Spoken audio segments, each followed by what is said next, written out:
Napatigil si Lee dahil tinawag bigla ni Wei Wen ang kanyang pangalan at sinabing pagkatapos niyang marinig ang mga sinabi ng matatanda ay meron siyang gustong gawin para sa future ng Eternal Club. Tinawag nitong boss ang Time Merchant at tinanong nito kung gusto ba niyang marinig ang mga ito.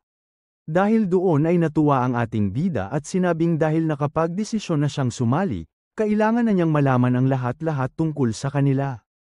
Nilabas na ni Lee ang employee contract at masayang sinabi sa babae na congratulations dahil siya ang pang-anim na official core member ng Eternal Club.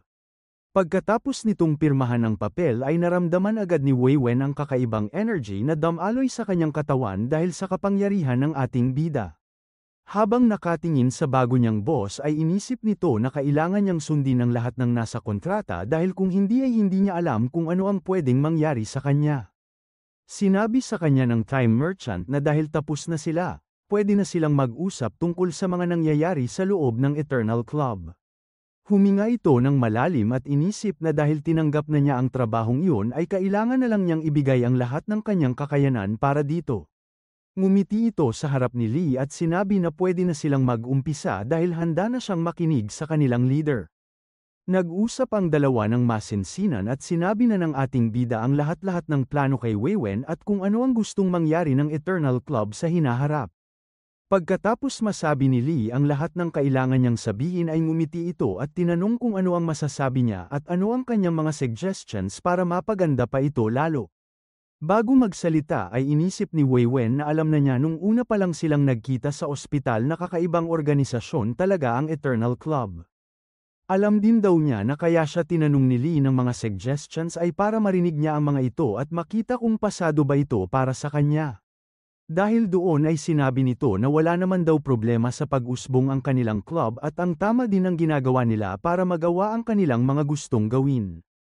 Kahit ano pa daw ang mangyari sa hinaharap ay hindi na magbabago ang kanilang club dahil ang pinakaimportante sa kanila ay ang mga Eternals at ang oras ng kanilang leader. Pero, kahit na ganun ay meron pa rin daw silang mga pwedeng gawin para lalo itong pagandahin. Ang una, kailangan daw nilang tignan ang organizational structure ng Eternal Club. Sa ngayon daw kasi, ang meron pa lang sila ay ang kanilang pangalan, mga plano, at magulong system para sa kanilang mga miyembro at empleyado. Ang kailangan daw nilang gawin ay dagdagan yun ng board executives, member rankings, welcome ceremonies, kwalipikasyon sa pagpasok sa club at hierarchy ng mga miyembro. Nung narinig yun ng ating bida ay napangiti ito dahil sa unang sagot pa lang daw ng babae ay pasado na ito para sa kanya. Dinagdag naman nito ang kanyang pangalawang punto at sinabi na kailangan daw nilang baguhin kung paano sila mag-iimbita ng mga bago nilang miyembro. Sa ngayon daw kasi, nakukuha lang ng Time Merchant ang kanilang mga miyembro dahil binibentahan niya ang mga ito ng oras at pagkatapos noon ay iimbitahan na niya ito sa Eternal Club. Ang pwede daw nilang gawin ay humanap ng representative sa kanilang mga miyembro ngayon para ikalat ang pangalan ng Eternal Club sa kanilang mga kaibigan. Halimbawa, pwede daw nilang ikalat ang balita na umiinom sila ng gamot para bumata sila at sa mga pinagsabihan nila nito, pipili sila ng mga pwedeng ipasok sa Eternal Club. Inisip namang mabuti ni Lee na ibang-iba yun sa kanilang paraan pero pag gumana yun ay mas magiging epektibo ito. Magsasalita pa lang sana at ating bida pero sinabi ni Wei Wen na meron pa itong huling punto. Meron daw siyang naisip na bagong proseso sa pagbili ng oras ng mga tao sa Time Merchant. Pero, bago daw nito sabihin kung ano yun ay kailangan nilang tawagin si Mr. Tang at Greta para malaman kung posible ba ang kanyang naiisip. Bago naman niya ipatawag ang dalawang matanda ay sinabi nito na gusto muna niyang marinig ang plano ng babae. Huminga ito ng malalim at tinanong kung pag pinagsama ba nila ang talino ng dalawang matanda at ang kapangyarihan ng kanilang leader ay maaari kaya silang makagawa ng isang time bank. Sasagat naman sana doon ang ating bida pero sinabi ni Wei Wen na meron pa siyang isang gustong malaman. Binase lang daw niya ito sa pagkakaintindi niya sa kapangyarihan ng Time Merchant pero maaari daw kaya na gamitin nito ang kanyang abilidad para gumawa ng microscopic world. Hindi naman makapaniwala doon ang ating bida dahil naisip din daw nito ang naisip niyang gawin dati dahil lang nakita niya ng isang beses ang kanyang kapangyarihan. Sa ibang bahagi ng kanilang headquarters, makikita nating naglalakad na si Yanyu papunta sa dalawang matanda na nag-uusap sa sofa. Sinabi nito na pinapatawag daw silang dalawa ng kanilang leader dahil meron daw itatanong sa kanila ang kanilang consultant. Habang wala pa ang dalawang matanda ay sinabi ni Wei Wen na pagdating ng araw na malakas na talaga ang Eternal Club ay hindi na nila ito itatago at pwede na nila itong ipaalam sa publiko. Pagkatapos noon ay pwede na din silang magtayo ng time bank para sa lahat ng nangangailangan ng oras at pwede din daw ibenta dito ng mga tao ang mga sobrang nilang oras kapalit ng pera. Pero syempre, isa pa lamang daw itong plano at mangyayari lamang yun kung magsisikap sila at gagawa ng mas detalyadong mga kontrata. Kitang-kita sa mukha ng ating bida ang galit dahil naisip nito kung paano dadali ang kanilang buhay kung nangyari nga ang mga yun. Natigil naman ang usapan ng dalawa nung narinig nila na merong pumasok sa kanilang kwarto. Iyon ay sina Mr. Tang at Mr. Greta at tinanong ng mga ito kung bakit sila nito pinatawag doon. Masaya namang sinabi sa kanila ni Lee na sakto ang kanilang pagdating dahil meron kasing naisip si Miss Wei Wen at itatanong nito sa kanila kung pwede ba iyong mangyari. Seryoso itong humarap sa dalawa at tinanong kung kaya ba ng kanilang teknolohiya ang gumawa ng organism na pwedeng maging mga leaf-forms dahil ilalagay nila ito sa gagawing miniature world ng Time Merchant. Nagulat si Tang nung tinanong nito kung pwede ba nilang kontrolin ang evolution path ng isang organism para magkaroon nito ng buhay. Bigla namang sumali sa usapan si Mr. Greta at sinabi na hindi makatutuhan ang gusto nilang mangyari. Sinabi naman sa kanila ng kanilang leader na kung meron makakagawa nito ay silang dalawa yon. Alam daw niya na masyadong ambisyoso ang kanilang plano pero tinanong nito ang dalawa kung maaari ba itong mangyari o hindi. Pinaliwanag sa kanya ni Greta na ang unang element na gumawa ng buhay ay nangyari 6.6 billion years ago.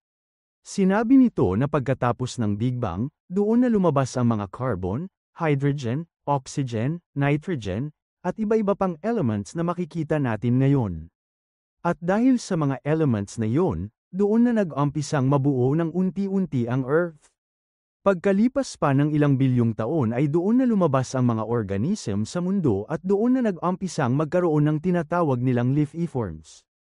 Pagkatapos pa ng napakadaming taon, nag-umpisa na ang evolution ng tao simula sa mga unggoy hanggang sa kung ano na sila ngayon. Nagsalita naman na si Tang at sinabi na kung makakakuha sila ng mga tao na eksperto sa iba't ibang sangay ng siyensya at kaya nilang magawa ang sinasabi nila Lee. Lahat daw kasi ng bagay tungkol sa organism o isang tao ay magmumula sa kanilang genetic coding. Pero, ang pagkontrol daw nito ay saklaw na ng pagiging isang god kaya kailangan nila itong gawin ng merong respeto. Nagsalita naman na doon si Wei Wen at sinabi na kung ayos na ang lahat ng kondisyon, pwede na silang makagawa ng mga organism na pwedeng ilagay sa isang microscopic world. Kapag nangyari na yun at sinamahan na nila ito ng kapangyarihan ng Time Merchant, mapapabilis daw ang evolution ng mga ito sa pagiging leaf-forms. Pag nagawa na nila yun ay si Mr. Lee ang magiging creator ng mga ito at pwede na nilang gamitin ang mga iyon para sa kanilang kapakanan. Sa madaling salita daw, makakagawa na sila ng sarili nilang oras nang hindi umaasa sa kanilang mga miyembro. Hindi naman makapaniwala sa kanyang narinig si Greta kaya sinabi nito masyadong mahirap yon. Sumagot naman sa kanya si Mr. Tang at sinabi na alam naman nilang lahat na mahirap talagang gawin ang kanilang plano pero ang sa tingin niya ay maaari talaga itong mangyari. Tahimik naman na nag-iisip doon ang ating bida dahil nakasalalay itong lahat sa kanyang kapangyarihan. Kailangan kasi niyang pabilisin ang milyon-milyong taon ng ebolusyon sa maliit na mundong gagawin niya para magkaroon nito ng buhay. Pwede daw siyang kumuha doon ng oras at ituring yun na personal niyang tagagawa ng oras. Pag nangyari daw talaga yun, magkakaroon na siya ng walang hanggang oras para sa kanilang Eternal Club. Nagsalita na ito sa harap ng kanyang mga empleyado at sinabi na ang itatawag nila sa napakahirap ng misyon na iyon ay ang Genesis Project. Simula daw sa araw na yun, ang Genesis Project ang magiging core objective ng kanilang club. Gagawin nila itong prioridad bago ang lahat at wala silang sasayanging panahon para magawa nila ito ng maayos. Dinagdag nito na sa lahat ng kanilang mga proyekto, lagi daw dapat nilang alalahanin ang environmental project plan. Pwede daw nilang gawin ang lahat ng paraan para magawa ang isang bagay basta hindi ito makakasira sa kanilang mundo. Nung ayos na ang lahat ay sinabi na nito sa dalawang matanda na pwede na silang mag-umpisang mag-research dahil mag-uusap pa doon si Lee at ang bago nilang konsultant. Habang naglalakad palabas ang dalawa ay sinabi ni Greta kay Tang na hindi pa rin ito makapaniwala sa lahat ng kanyang narinig. Natawa naman doon si Tang at sinabi na dati, ganun din siguro ang kanyang magiging reaksyon. Pero ngayon, sigurado daw siya na magagawa nila ito sa tulong ng kanilang leader na si Mr. Lee. Gawin na lang daw nitong halimbawa ang kanilang mga sarili. Bago nila makilala ang ating bida ay nasa bingit na sila ng kamatayan pero nandoon sila ngayon at nag-uusap ng masaya habang naglalakad papunta sa kanilang laboratory. Wala naman daw sigurong imposibleng mangyari para sa isang tao na kayang kontrolin ang buhay at kamatayan. Nung wala na ang dalawang matanda ay makikita natin na tuloy pa rin ang usapan nila Lee. Tinanong sa kanya ni Wei Wen kung kailangan din ba niyang magtago sa lahat ng kanyang kilala at magpanggap na patay gaya nila Mr. Tang. Sinabi naman nito na hindi na yun kailangan dahil hindi naman siya nagkasakit kaya pwede pa rin niyang gawin kung ano ang kanyang mga ginagawa dati. Naalala naman ni Lee ang anak nito kaya sinabi niya sa babae na dalhin niya bukas doon si Zuan Zuan. Nakangiti nitong sinabi na dahil sa lahat ng natulong ni Wei Wen sa kanilang club sa sobrang ikling oras ay dadagdagan nito ang oras ng kanyang anak. Natuwa naman doon ang babae kaya nagpasalamat agad ito at sinabing sasabihin niya ito sa kanyang anak. Bago umalis ay pinaupo muna ng ating bida ang kanyang konsultant at sinabi na bago sila matapos ay kailangan muna nilang pag-usapan ang kanilang magiging representative. Nilapag nito ang papeles sa lamesa at sinabi na nandoon ang lahat ng file ng mga customer ng Eternal Club. Habang tinitignan nito ng babae ay sinabi sa kanya ni Lee na wala siyang ideya kung sino sa kanila ang kanyang pipiliin. Buti na lang daw ay nandoon si Miss Wei Wen para pumili ng pinakamagandang kandidato para maging kanilang representative. Nung nakita niya ang picture ng isang matanda ay nagulat ito at tinanong kay Lee kung yun ba si Mr. Rong Yiyu. Nung sinabi nitong oo ay hindi makapaniwala ang babae na meron daw pala silang mga malalaking listahan ng customers. Pagkatapos nitong tignan ang lahat ng nandoon ay sinabi nito na si Elder Rong ang napili niya dahil mataas ang posisyon nito sa kanilang city at kilala ito sa buong bansa kaya papakinggan ng karamihan kung ano ang kanyang sasabihin. Pero, bago daw nila tatuluyang piliin ay tinanong nito si Lee kung ayos lang ba na personal niya muna itong makausap para masuri niya ito ng harap-harapan. Natuwa naman doon ang ating bida at sinabi nito kay Wei Wen na gusto niya ang pagiging metikulosa nito. Gawin daw niya kung ano ang gusto at kailangan niyang gawin dahil ibibigay daw nito sa kanya ang lahat ng awtoridad sa paghahanap ng representative. Bago sila maghiwalay ay inisip ng time merchant na kailangan niyang pagkatiwalaan ng lahat ng kanyang mga empleyado para matuto itong gumalaw nang hindi laging umaasa sa kanya. Kaya, papanuurin daw niyang mabuti kung paano nila ipapakita sa kanya ang mga gagawin nila at bibigyan niya ng reward ang mga ito pag natuwa siya sa kanilang resulta. Lumipat naman na muna ang ating storya sa pamilyang Rong at maririnig natin na pinag-uusapan ng mga ito ang elder ng Lee family dahil inimbita daw sila nito sa kanyang birthday. Pero, sinabi ng isa sa mga nandoon na kaya lang naman nila gustong papuntahin ang kanilang elder ay para tanungin ito tungkol sa kalagayan ng kanyang katawan. Natawa naman doon ang elder at sinabi na hindi pa rin daw nagbabago ang matandang iyon dahil gusto daw siguro nitong malaman kung anong gamot ang kanyang iniinom dahil nakita nito na lumalakas siya. Agad naman siyang tinanong ng kanyang pamangkin kung gusto ba nito na tanggihan ang imbitasyon dahil kung oo ay siya na daw ang gagawa noon para sa kanya. Pinigilan naman agad siya ng kanyang uncle at sinabi na mas lalo silang maghahinala sa kanila kung ginawa nila iyon. Dahil gusto daw siya nitong makita, pupunta ito doon para makita nila kung gaano kalaki ang kanyang pinagbago. Natigil naman ang kanilang usapan dahil meron daw tumawag sa kanilang personal na telepono at sinabing gusto nitong kausapin ang kanilang elder. Kinuha agad ni Mr. Rong ang telepono at nung narinig niya ang nagsasalita ay nakilala niya agad na ito ay si Miss Yanyu. Nag-usap ang dalawa ng ilang minuto at ang narinig lang ng mga nandoon ay ang pag-oo ng kanilang elder sa kanyang kausap. Pagkababa nito ay agad siyang tinanong ng kanyang mga kasama kung sino yun at kung ano ang kailangan nito sa kanila. Nilapag nito ang kanyang telepono sa lamesa at sinabi sa lahat na gusto daw makipagkita ni Mr. Lee sa kanya sa lalong madaling panahon. Nung tinanong siya ng isa kung para ba ito sa isang misyon ay sinabi ng elder na hindi niya alam dahil kailangan daw niyang pumunta sa kanilang headquarters ng personal. Naalala naman ng isang lalaki na sa kanilang application lang nagbibigay ng misyon si Mr. Lee kaya ano daw kaya ang gusto nito sa kanila ngayon. Nabanggit naman ng isang lalaki doon ang naging usapan nila ng Chen Brothers kaya tinanong nito kung nagalit kaya sa kanila ang time merchant dahil doon. Sinabi naman sa kanila ng elder na binigay naman nila ang recording ng pag-uusap na yun kay Mr. Lee kaya hindi naman daw siguro ito tungkol doon. Pero, hindi pa rin naman nila alam kung ano talaga ang rason ni Lee kaya ang kailangan na lang nilang gawin ay pumunta doon at makipag-usap sa kanya ng maayos.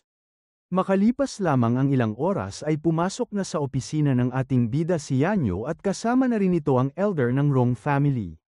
Nagulat naman si Lee dahil mamayang hapon pa daw kasi nito inaasahang dumating ang elder pero nandoon na daw ito agad. Kinamayan nito ang ating bida at sinabi na dedikado ang kanyang pamilya sa Eternal Club kaya hindi nila pwedeng paghintayin ang leader nito. Bago umupo ay nagulat ang matanda dahil merong tumawag sa kanyang babae na hindi niya kilala.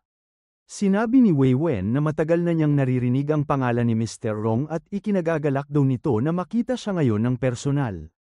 Tinignan lang siya ng matanda dahil hindi niya ito namumukhaan kaya pinakilala ito ni Lee at sinabi na siya ay si Du Weiwen, ang bagong consultant ng Eternal Club. Napansin naman ni Rong na kahit nakangiti ito ng maganda sa kanya ay nakikita daw nito sa kanyang mga mata ang talino at experience na hindi bagay sa kanyang edad. Lumapit ito papunta sa babae para makipagkamay at sinabing ibang klase daw siguro siya dahil kinuha siya ng kanilang leader bilang kanilang consultant sa mura niyang edad. Nakatingin na lang ang ating bida sa dalawang nag-uusap dahil alam nito na sinusuri na ni Wei Wen si Elder Rong para malaman nila kung magagawa ba nitong mabuti ang kanilang mga gusto. Ginagawa daw niya ito habang nakikipag-usap ng maganda sa matanda kaya hindi nito napapansin na isa itong pagsubok. Pagkalipas lamang ng ilang minuto ay tumingin na ang babae sa kanilang leader at sinenyasan na niya ito. Dahil doon ay lumapit na ulit sa kanila si Lee at sinabi na ang dahilan kung bakit niya ito pinatawag doon ay para bigyan ng Rong family ng napaka-importanteng misyon. Hindi naman na nagtanong ang matanda kung ano yun at nakangiti na lang sinabi na gagawin niya ang lahat para magawa ito. Dahil doon ay diniretso na nito ang matanda at tinanong kung gusto ba nito at ng kanyang pamilya na maging external representative ng Eternal Club.